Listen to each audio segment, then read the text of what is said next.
Hello, my name is Mark Olmedo and I'll be your host for the first season of The Art Studio. So what is The Art Studio? It is a series of episodes where we'll be inviting special guests from different professions. So join us as we tackle the trade secrets and in-betweens of being a creative with these experts and learn more about the ASUS ProArt Monitors and how these pros stay abreast in this crazy world of the creative industry. Let's go!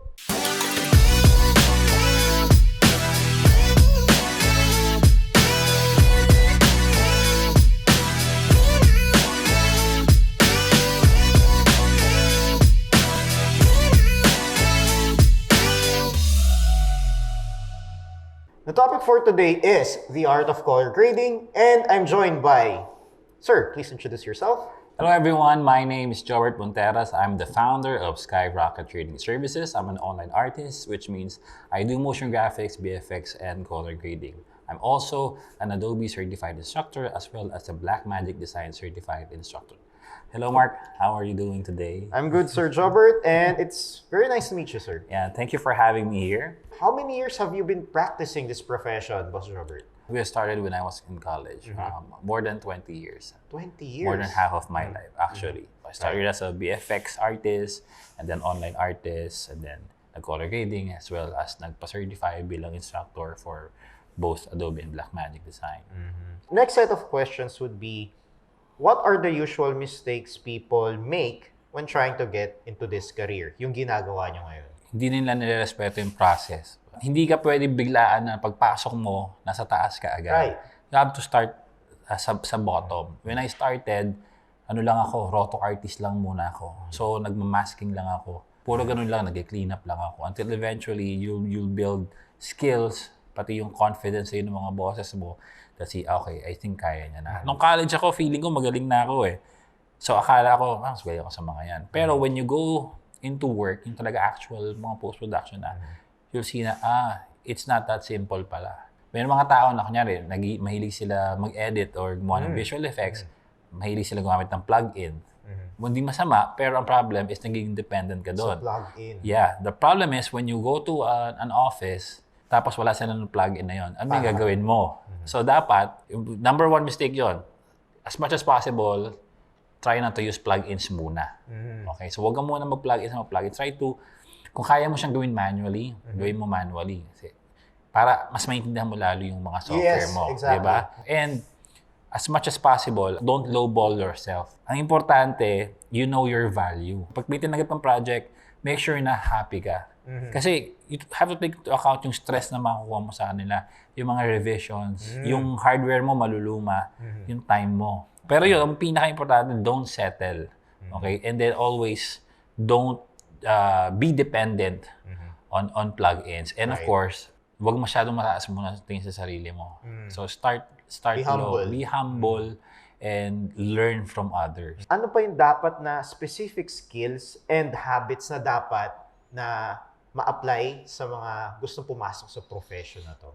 Focus, and then pinaka-importante, patience. A lot of kids now, they don't like revising work. Now, meron ako na-encounter na kinukwento sa akin, nagpa-revise, pagawa yung isang company, i-revise nung pinapagawa nila kasi daw, maiiba daw. Pero kasi they're paying you to do what specifically they want, di ba? So, imagine yourself, let's say you went to this restaurant, and dumating, hindi pa masyado luto. Di ba, isusoli mo, sabihin mo, pakiluto mo pa. Pag naman ng customer, baka pwede mong paluto ulit. I-adjust nila, di ba? So, ganoon din sa creative field, no? Hindi pwedeng lagi na ikaw masusunod. Most of the time, actually, hindi. It's your client. Sila yung nagbabayad eh. So, binayaran ka nila para gawin mo yung vision nila. Kung hindi ka happy doon, you can always save another version for yourself. And then manage your time and take breaks. So, a lot of the problems is yung dire-diretso lang. Personally, I use a Pomodoro technique wherein I work hard for 20 minutes, then I take a break for 5 minutes, then 20 minutes uli. So, pag naka-apat na 20 minutes na ako, meron akong 20 minutes na long break. Parang matitin mo, di ba parang very mabagal yung work? Parang ang aming breaks masyadong matagal. Pero actually, no. Once you do that, anong nangyayari kasi, yung isip mo hindi napapagod. Yes. So, ano mapapansin mo, especially creative work, nakakapagod sa isip eh. After 3-4 hours, pagod ka na. Nung ginagawa ko na to, mas marami ako natatapos kasi hindi napapagod yung isip ko. And then I take breaks. Yung time kasi hindi mo na mababalik eh. Pera kinikita eh, hindi ka naman kumikita ng time. Yes. Diba? So, yung time na bumabagal ka, saya. Imbis na mas marami kang nagagawa. I make it assure na I study every day din, at least 1 hour. Any skills. I go back to color grading basics. I watch other people do their work. I read a lot. So, constant improvement. Kasi mandaming dumarating na bago. So, hindi ikaw lagi nasa taas. Actually, those are pretty valid answers to my questions. And to our viewers, please keep watching. Marami pa kayong matututunan dun sa mga gusto palang pumasok sa color grading or even yung mga batikan na sa industry na to. Alright, Sir Jobert, thank you again for your insights. What is the purpose of color grading in every project? So the purpose of color grading in every project is to help evoke the feeling na gustong iparating nung storya. First of all, sabihin mo may tatlong functions or purpose. First is to color correct your image or for tonal range. So for example, masyado madilim, gusto mong i-adjust yun para maging maliwanag. Masyado maliwanag, overexposed, gusto mong diliman para magkaroon ng contrast. And then, next is to balance your colors. So, gusto mo, tulad ng polo mo, pag kinolor grade, kailangan puti siya. Hindi siya yellowish white, hindi siya bluish white. And the third one is to help the director ipakita yung gusto niyang ipakita sa audiences.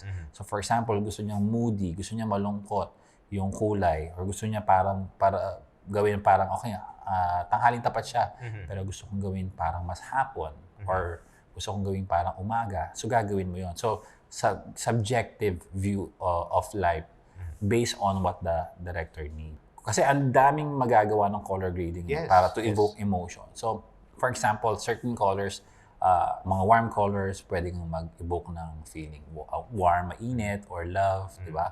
Pag mga cool naman, pwedeng yun malamig, or pwedeng sabihin mo parang mga healthy, paspa. Para mga ganon. Pag mga green, pwede mga unnatural, or pwedeng envious. Okay? Mga ganon. So, for example, so yung The Shining, may isang scene doon na sumabog yung puro pula, di ba? Sa dugo, sa mga elevator scene. Hallway. And then, sa isang scene naman, may image si Wong Kar-wai na sa Chungking Express na movie niya na puro red. So, doon sa kanya, red means love. Dito sa kabila, red means death. So, iba-iba. So, depende sa gustong palabasin ng director. Yun yung actually sa huling-huli, sila yung masasabi, gusto ko ganito yung mangyari sa story ko. So, matutulungan nung color grading. It's really important pala talaga how color grading affects a certain, say, picture or video clip. Who or where do you take your inspiration from? And how do you keep yourself, inspired all throughout these years of being a colorist? Gumagawa ako ng visual library. Yung ginagawa ko, I always browse. Tingin ng mga movies, and then I don't limit myself to movies. I look at nice photographs. Minsan I visit stock footage websites, and then mga art websites. Just because you're a colorist for a film or TV commercial, it doesn't mean that you have to limit the inspiration dun lang. But you can go outside the box. So you can go, tumingin ka sa mga painting, tingin ka sa mga Rembrandt, Van Gogh, tingin ka sa mga magazines. So, pare-parehas naman lahat yan, may kulay. Visual design, anything na would pique your interest. What is your creative process like? And can you share with us, paano ka nagsisimula sa creative process na yun? Yung process ko starts with the creative brief of the project. So, I need to know what they need from me first and what they want. So from there, let's say you gave me their creative brief, I'll find some references, okay? Some look. If they have something in mind, I'll ask them. Kasi it's very hard na ikaw yung magde-decide lang mag-isa. And pagdating nila, sabihin nila, hindi yan yun. For example, when they said, I want something cold. How cold are we talking about? Or how warm are we talking about? So it's very helpful if your client gives you a reference or a peg. Hopefully, the viewers right now are also inspired to keep doing their work. If you're new to the scene, keep on grinding. So, stay tuned. We'll have more in a short bit.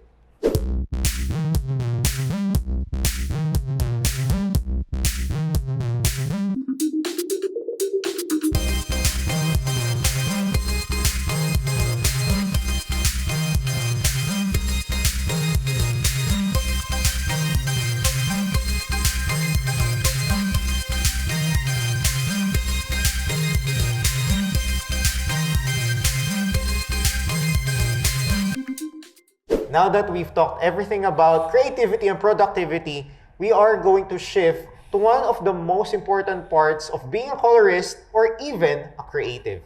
Of course, your equipment.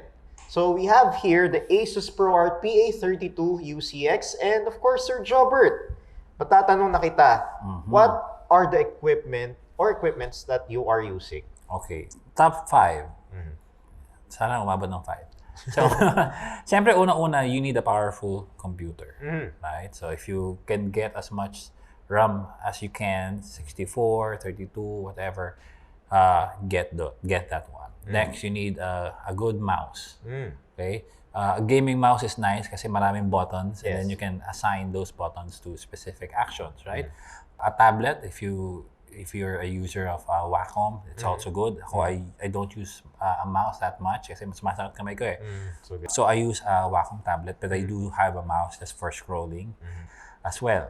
And then, of course, for speakers, reference speakers, reference headphones, para when you mix your sound, wala siyang added bass, okay? So tama yung narinig mong tunog. And lastly, of course, definitely is your monitor. Now, a lot of people, ito yung mistake na nakikita ko, they don't invest in a good monitor. Bakit? Importante yung monitor. Your camera, let's say you're using this very expensive camera, you want to be a famous photographer one day, siyempre you'll get a good camera, di ba? Yes. Your camera can get great images, okay? So, maraming kulay. It would be useless kung i-view mo lang siya sa hindi magandang monitor, na hindi na maliit yung gamut or yung color space na kaya pakita sa'yo. Kasi hindi mo makikita yung kulay nung photograph mo in all its glory. So it's the same thing, siyempre. Kailangan mag-i-invest ka. For example, ito, gusto ko siya kasi meron siyang mga specific things na hinahanap ko sa mga monitors. For 10-bit, ang color space niya, o yung kaya niyang kulay na kaya niyang pakita. Ang regular monitor, 8-bit lang. So, ang 8-bit, ang alam ko, maximum of 256 million colors. 10-bit can display 1 billion. Billion. More than a billion. So, letter B. So, saan mo kukuhaan yung 750 plus million na kulay? Siya meron nun. So, ganun kalaki yung discrepancy. Because you know that the screen is important. So, you can see all the colors. Di ba? Mas realistic and super vivid yung kulay. Like this one. So, in terms of color, in terms of gamut, meron tong P3 DCI. DCI P3. DCI P3, 99%, right? And then sRGB is around 100%.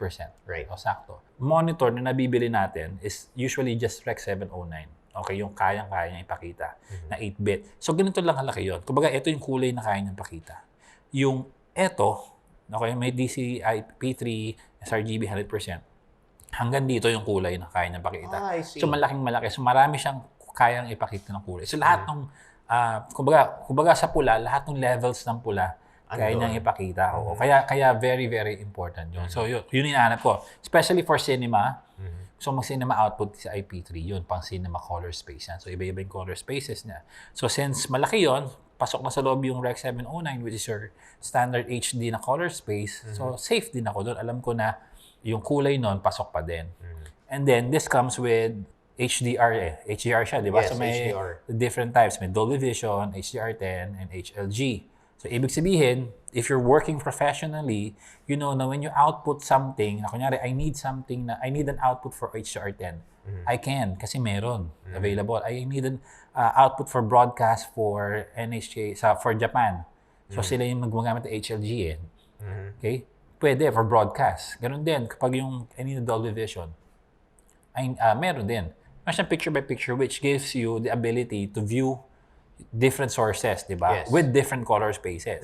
So, ibig sabihin, let's say, gusto kong makita yung itsura sa cinema, okay, titingnan ko yung DCI P3. And then, anong magiging itsura niya sa online? Sa kabila. Sa kabila. So, makikita ko kung may difference. So, makikita ko kung consistent yung kulay ko. Walang ibang magawa nun.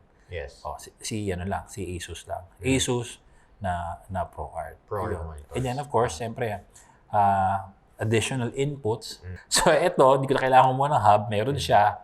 And then, may Thunderbolt, may HDMI, USB-C, di ba? Thunderbolt. So, kompleto siya. may speakers then if I want to connect my audio here. Okay. So in terms of input, in terms of color, super vivid, the deeper blacks. Gusto ko rin sa kanya is siya yung world's first mini LED. Color accuracy, deeper blacks talaga makukuha mo, and then brighter. Abot siya hanggang 1,200 nits. So ito, pwede mong i-swivel, pwede mong i-rotate, pwede mong gawing patayo kung gusto mo, pwede mong itingalang ganon. Okay, so halimbawang matangkad ka, so pwede mong yumuko. Kung tatamad ka. So, pero siyang ganon. So, meron siyang, and then very heavy in base. So, it's very safe. So, yun actually, so, di siya basta-basta matutumba. Kaya magandang kulay niya kasi this is hardware calibrated na from the factory. Out of the box. So, paglabas niya, maganda na agad yung kulay niya. Good to go. Good to go na agad siya. ASUS ProArt Monitors, calibrated out of the box. If you know, in a rush, you really need to use it, pwede siyang gamitin as is. Yes. Now that we've talked about the importance of having the right equipment for creatives like you, we have another segment for Sir Jobert. Ready ka na ba, boss? Ready? All right, it's called the Pro Challenge.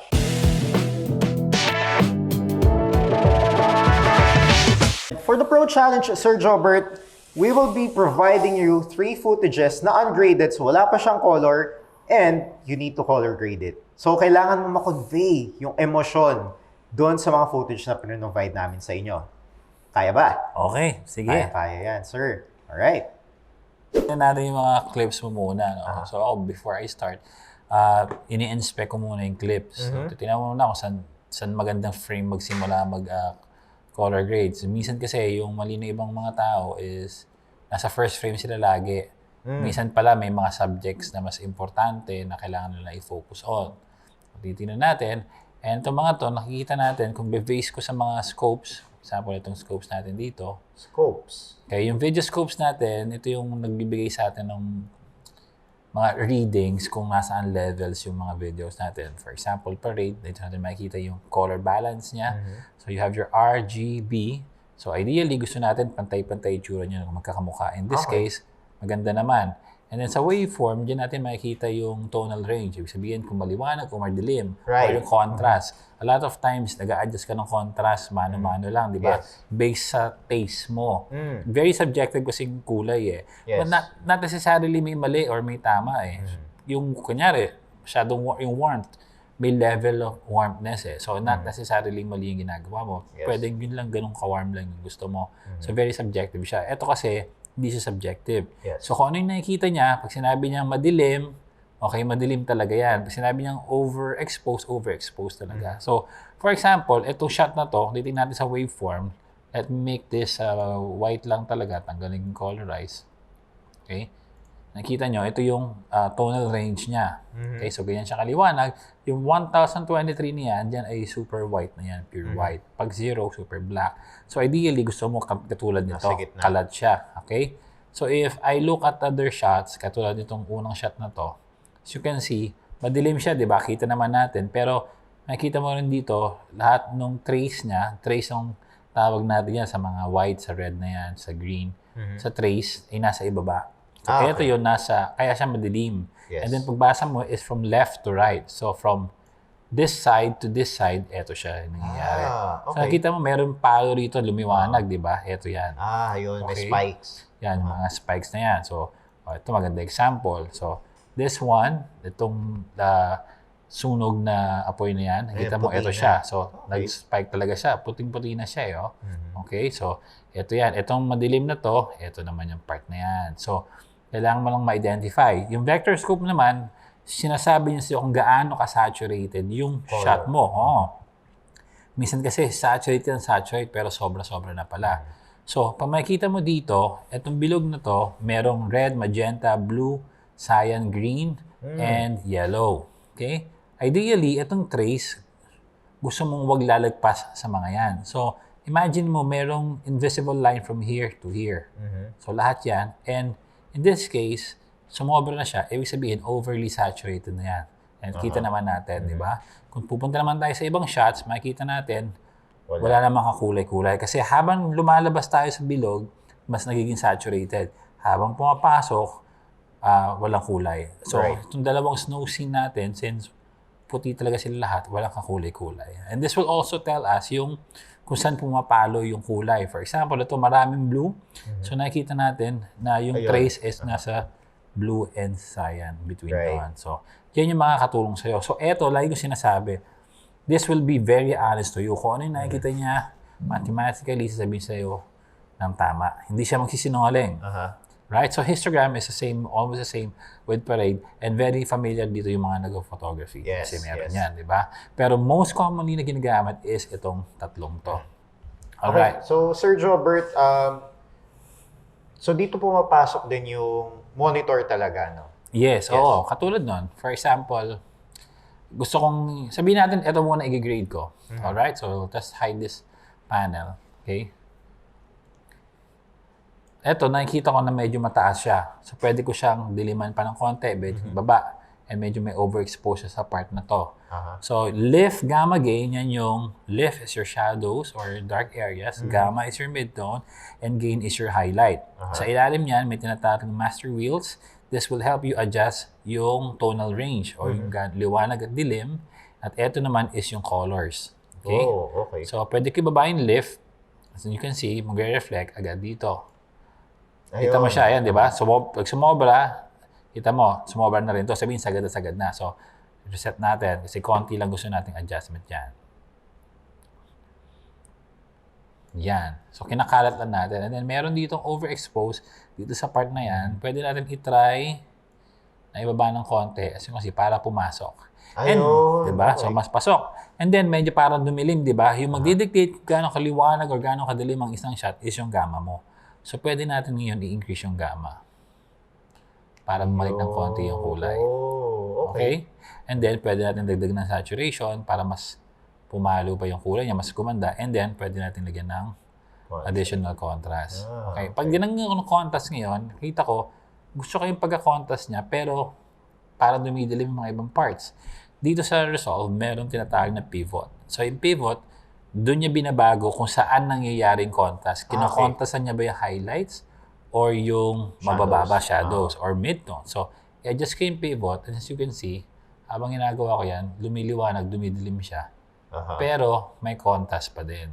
Right? So, yan. So, tignan natin yung before and after.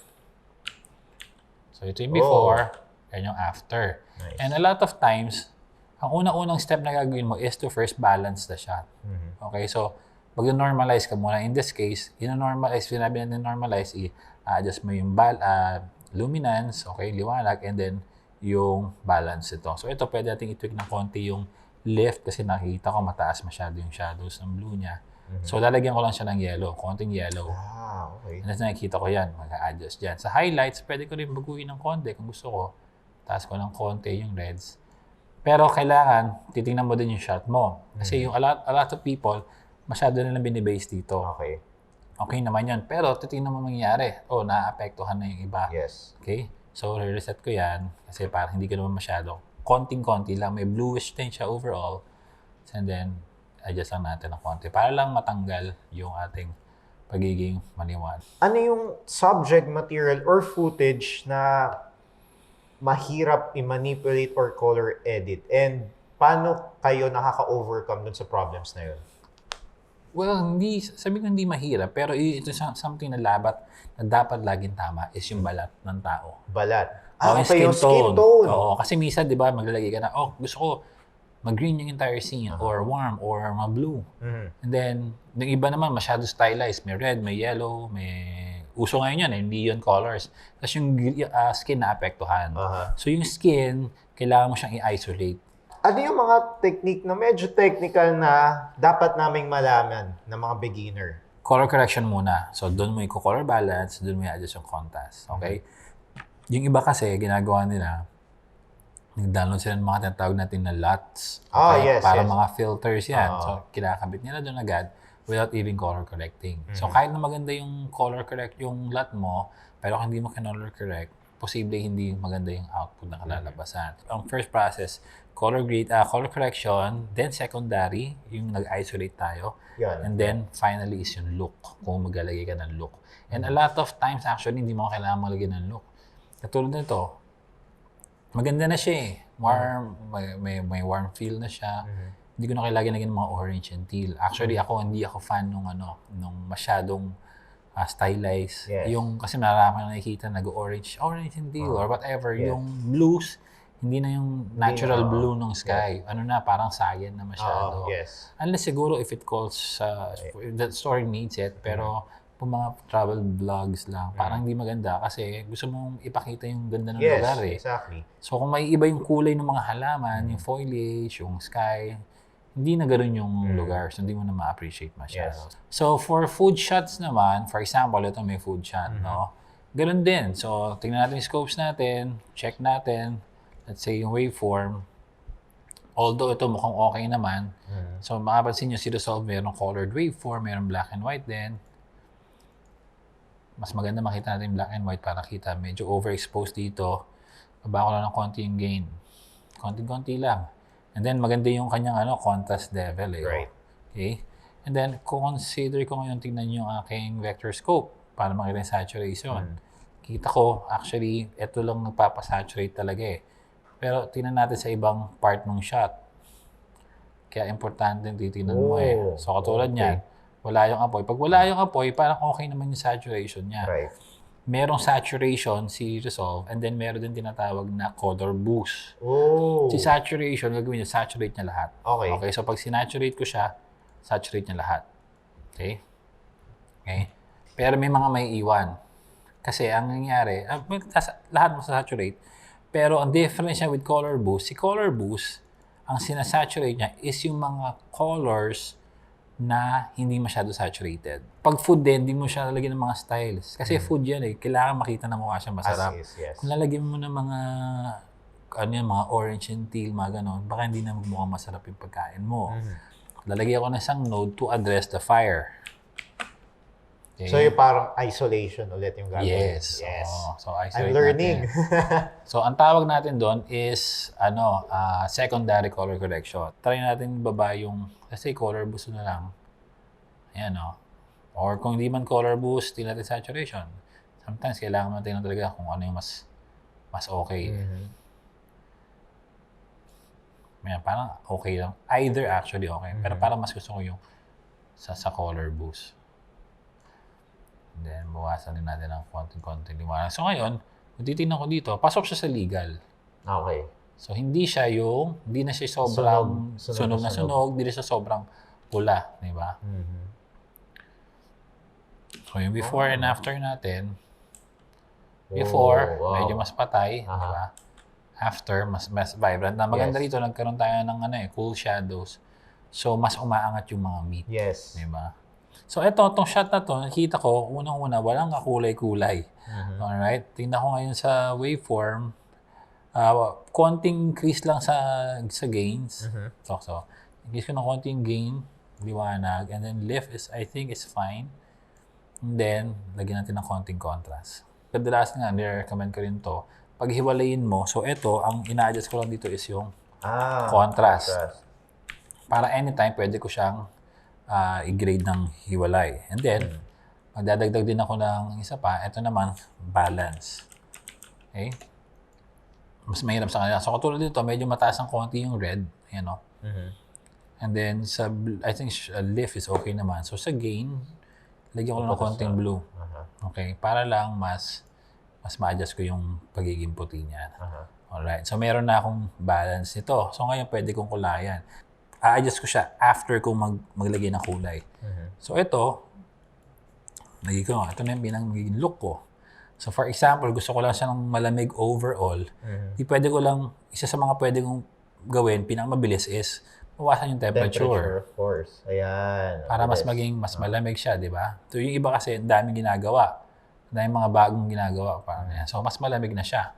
So ngayon, medyo mas parang dumilim ng konti. Kasi adjust natin ng konti yung gamma.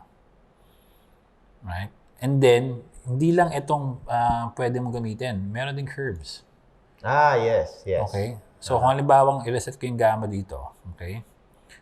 Set ko to.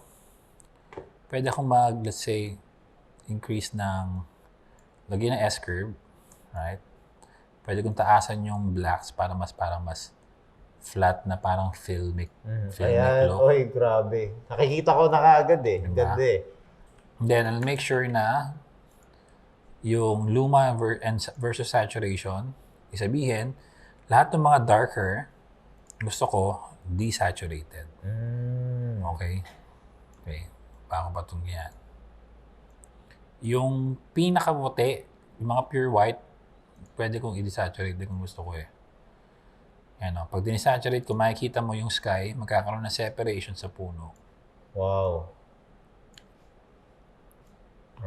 I can see. Kita mo? Yes. Nakikita Yan. ko. So ngayon, mas lumalalim. Kasi yung snow puti eh. Yes. Hindi naman siya blue talaga. Right? So pero may isang konting adjustment siya dyan. Ayan o. So meron tayong parang umagang feel. Speaking of our sponsors, ASUS and Blackmagic Design will be giving away premium prizes to our viewers who are watching right now. So please see the comment section down below for the complete details. For example, ito, di ba? So, hindi ko siya pwede palabasin na sunny kasi wala namang sky eh. Puro ulap eh. Yes. Diba? Kahit na i-push ko yan, medyo baka hindi realistic yung kalalabasan. Yes. Di ba? Magiging very artificial lahat. So, for example, so let's say adjust natin to. Bala natin ang lift ng konti, adjust natin yung gain para lang mag-balance yung mga whites natin. Midtones looks good. Okay? So, let's rename this to ito ating normalize. Yan.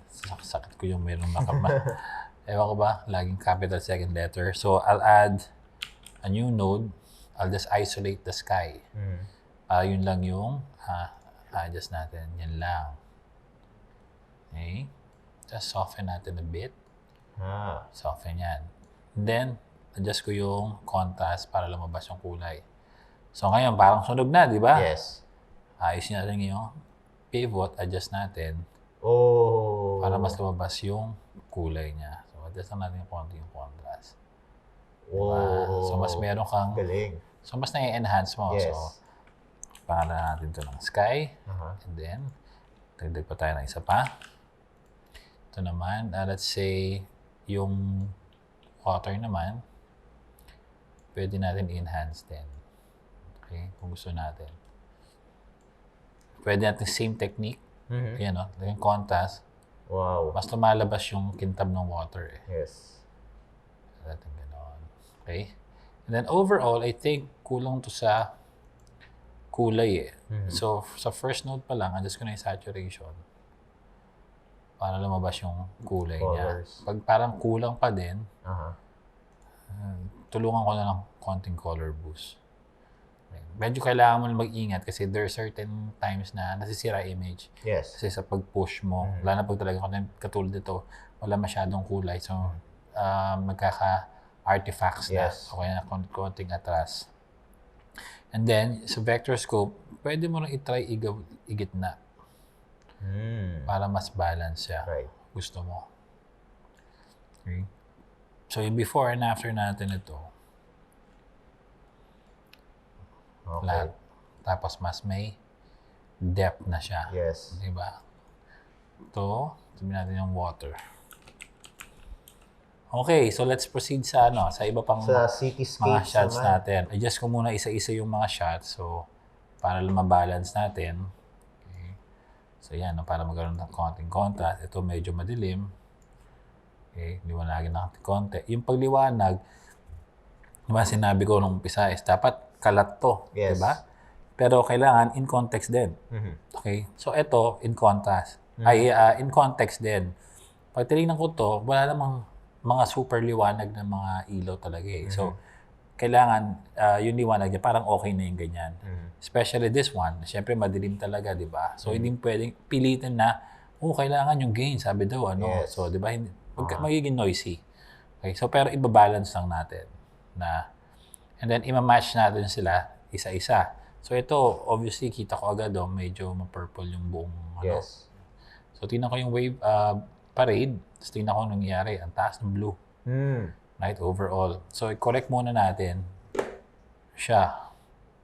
Yun. Nice. So, para lang, then yung ating shadows as well. Balik natin ang konti ito. Okay. So, para mas malapit siya agad dito automatically, di ba? So, ito, konting adjustment. Okay? And then, ito na lang. Ito kasi sobrang purple pa. So, dito, let's say napapantay na natin sila lahat, di ba? Ito siguro, merong green masyado ng pumupukaw sa aking atensyon. Okay? So, i-secondary color correction natin yan. Okay? And then, adjust na lang natin dito. Hue versus saturation. Select natin yung area na yan para makita kung nasan siya. Ayun. And then, ibaba natin. Hanggang pumantay yung color niya. Nasa maging na siya. Or, kasi ngayon, tinatanggal ko ng kulay eh. So, naisip ko, ay, hindi pala dapat ganon. Pwedeng hue versus hue. So, mag-green. Pwede natin mas madilaw na ganyan. Oh. Para lang parehas siya sa iba. And then, medyo sunog siya. So, hue versus luminance. Okay, so yung part na yan, para lang didilim ng konti. Okay, so balik natin sa kasi parang mabalik sa pagkaka-green. Yun. Yeah, diba? So, hindi na nakakaagaw ng attention mo. So, ngayon, pantay-pantay na sila. Ito, konting brightness siguro. So, okay lang yan. So, kasi parang different areas eh. So, yung liwanag mag-iiba. Ito yung pinakamalapit. Pinakamalayo. Itong mga to, pwede ko i-select, right-click, add into a new group, city. Alright? So, ngayon, per clip level yung ginagawa ko na pag-adjust. Okay. Per clip. Ngayon, pumunta ako sa group, post clip. And from here, pwede ko sabihin na, okay, gusto ko halimbawa ng cool shadows and warm highlights. So, dag ko ng bluish shadows. Ayan o. Yun. Tapos warm highlights. So, tingnan ko. Sa lahat ng mga yan, affected na. Ayan o. Diba? So, meron akong malamig na shadow. And then, yung level yung amount na nalalagay sa shadow, pwede ko adjust yung low range and high range. So, pag kinaliwa ko, mababawasan. Pag tinodo ko sa kanan, mas dadami. So, ibabalance ko lang ng konti. So, lahat sila ngayon, meron na ng ganon. Diba? So, simple lang. Okay, so Sir Jobert, I think you're done with the challenge that we gave to you. So, kailangan natin pakita sa viewers natin kung ano yung final product ng ginawa niya. Okay. So, guys, papakita namin muna yung before niya. Then, of course, pag natapos to, we'll be showing you the after nung color grading na ginawa ni Sir Jobert. So, Sir Jobert, go ahead. So, before. And then after.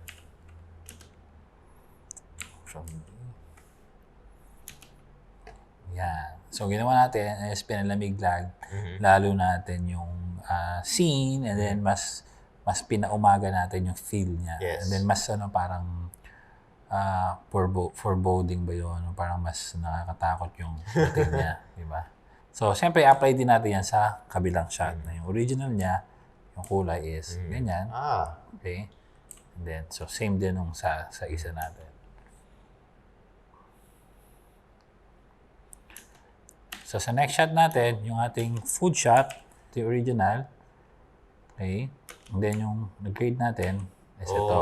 Medyo mas naging vibrant siya. Mas vibrant siya. Okay? And then, control natin yung saturation. Hindi na masyadong sunog yung mga apoy. And then, we still try to retain yung natural look ng meat natin.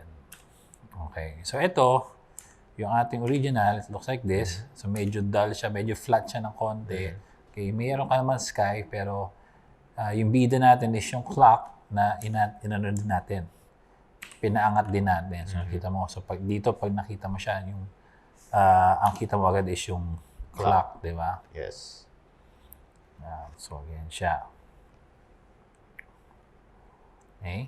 Then, yung next shot natin is, yung original natin is ganito. Grabe yung improvement dyan sa shot So, na ito. yan. So, super flat siya. Wala tayong sky. Pag nilagyan natin, so meron tayong sky, pati yung ating tubig, in-enhance din natin para mas umangat siya. And then, meron tayong color print, film print na look na nilagay. Okay? Looks really nice. And of course, yung ating mga next shot is yung ating cityscape. Ito yung original natin. Ito yung enhance natin. Wow. So, kita mo, lumabas yung mga details ng building. Pwede na siyang wallpaper. Okay na siya wallpaper. Inenhance din natin yung area na to kasi umaangat yung greens niyan. So same din dito. So ito yung original and after. So mas nagkakaroon tayo ng depth. Same here. Okay, ito. Konting angat lang. Yan.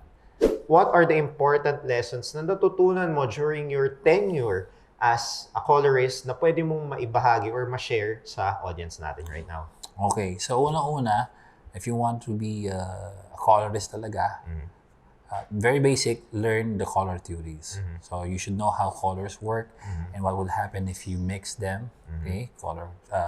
Color combinations, etc. Next, learn to accept criticism, especially constructive criticism, and then be patient and always practice your craft. No? So revisions will come in, ulit-ulit yan, walang sawa. That's what they're paying you for. And then always practice to keep your knife sharp para anytime may dumating na bago na mas magaling, you know na may laban ka pa rin kasi meron. Kasi constantly nagka-practice ka and constantly nag-improve ka. Alright.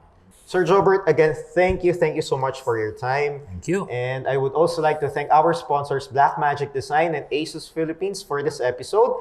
And please don't forget that ASUS and Blackmagic Design will be having premium prizes that will be given away to you guys. And the instructions will be on the comment section down below. So, Sir Jobert, do you have any other things that you want to tell our viewers? Okay, Al, thank you very much. Thank you for having me here. And if you guys want to receive a certified training in DaVinci Resolve, you can visit our website, skyrocketph.com, or visit our Facebook page at skyrocketph and send us a message. We'll be more than happy to entertain any of your questions. All right, thanks for watching, guys, and see you on the next episode.